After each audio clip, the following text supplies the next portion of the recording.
અનુભવ હતો.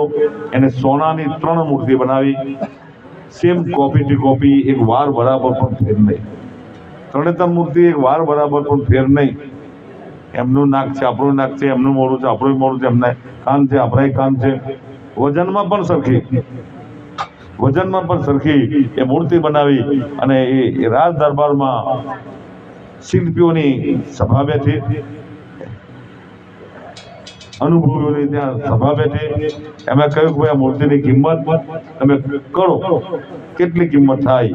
એક પછી એક ઉભા થયા કે મૂર્તિ એવી હતી, કાનમાં સળી નાખે અને અથડાઈને પાછી નીકળી જાય.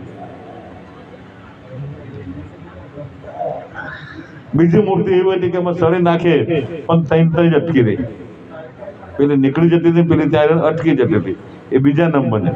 ત્રીજા નંબરની મૂર્તિ હતી જે મૂર્તિમાં કાનમાં સળી નાખી એટલે સીધી અંતર પેટમાં સુધી એ ઉતરી ગઈ.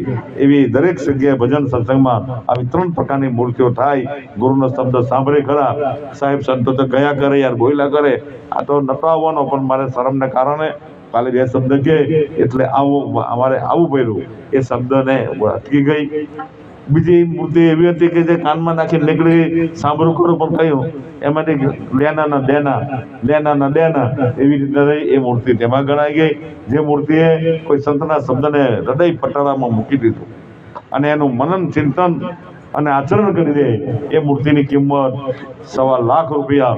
બીજીની મૂર્તિની કિંમત ₹1,00,000 ને ત્રીજી મૂર્તિ હતી એની 50,000. વજન સરખો, દેખાવ સરખો, પણ છતાં આ એની કિંમત થાય તો એવી મૂર્તિઓ બીજી નહીં. આપણે બેઠા આ જ બધી મૂર્તિઓ છે. આ મૂર્તિમાં જેને શબ્દ મૂકી દીધો હશે ગુરુના ઘરનો, એની 1.25 લાખ કિંમત. આ જ મૂર્તિમાં જેને શબ્દ સાંભળો યાર પછી તઈ તો એની ₹1,00,000 કિંમત.